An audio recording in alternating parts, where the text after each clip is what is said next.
Hello friends, आज हम बात करेंगे इरेक्टाइल डिसफंक्शन के बारे में।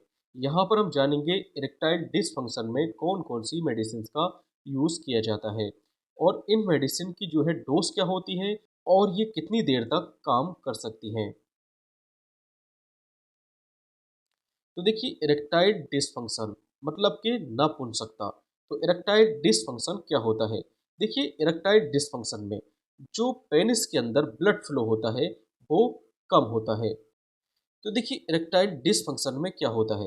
इरेक्टाइल डिसफंक्शन में पेनाइल का जो इरेक्शन होता है वो नहीं हो पाता है। इरेक्टाइल डिसफंक्शन को सुधारने के लिए कौन कौन सी मेडिसिन का यूज़ किया जाता है? तो यहाँ पर देखिए, एफिल टाइप की मेडिसिन का यूज़ किया जाता है। तो जिन मेडिसिन के अंत में एफिल शब्द होता है वह मेडिसिन इरेक्टाइल डिसफंक्शन में काम करती है, जैसे कि सिल्डेनाफिल, बेल्डेनाफिल और टेडलाफिल।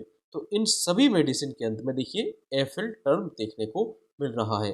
तो ये एफिल टर्म वाली मेडिसिन, तो ये मेडिसिन देखिए PDE5 इनहिबिटर क्लास की मेडिसिन होती है।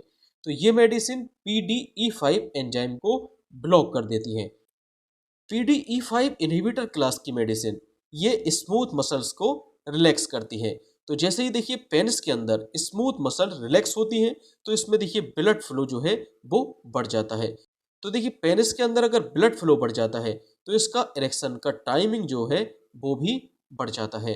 तो देखिए, ये दवाएं PDE5 एंजाइम को ब्लॉक कर देती हैं, मतलब कि इनहिबिट कर देती हैं। तो जिससे देखिए लिंग की नसों में रक्त प्रवाह बढ़ जाता है, जिससे इरेक्शन बेहतर होता है।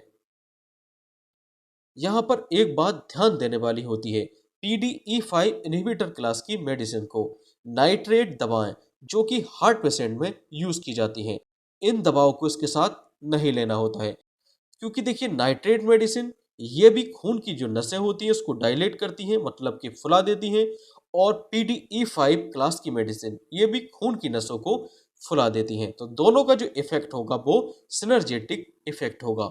ओके, तो इसी कारण नाइट्रेट दवाओं के साथ PDE5 इनहिबिटर क्लास की मेडिसिन को नहीं देना होता है। तो यहाँ पर देखिए, PDE5 इनहिबिटर क्लास की मेडिसिन जैसे कि टेडलाफिल, टेडलाफिल की जो सामान्य डोज होती है वो 10 से लेकर 20 मिलीग्राम होती है। ये देखिए संभोग से 30 मिनट पहले देनी होती है। इसके असर की अवधि 24 से लेकर 36 घंटे तक बनी रहती है। इसके अलावा बेल्डेनाफिल, बेल्डेनाफिल की इसकी सामान्य डोज होती है 5 से लेकर 20 मिलीग्राम और इसको 1 घंटा पहले देना होता है। इसके असर की अवधि 4 से लेकर 5 घंटे होती है। इसके अलावा एवेनाफिल, एबेनाफिल की जो सामान्य डोज है वो 50 से लेकर 200 मिलीग्राम है। इसको 15 से 30 मिनट पहले दिया जाता है। इसके असर की अवधि लगभग 6 घंटे होती है। देखिए, अगर कोई हार्ट पेशेंट है तो PDE5 इनहिबिटर क्लास की मेडिसिन को बिना डॉक्टर की सलाह के नहीं लेना चाहिए। और ये सभी की सभी मेडिसिन देखिए बिना डॉक्टर की सलाह के कभी नहीं लेनी चाहिए, क्योंकि इस क्लास की मेडिसिन का घातक साइड इफेक्ट हो सकता है। ओके।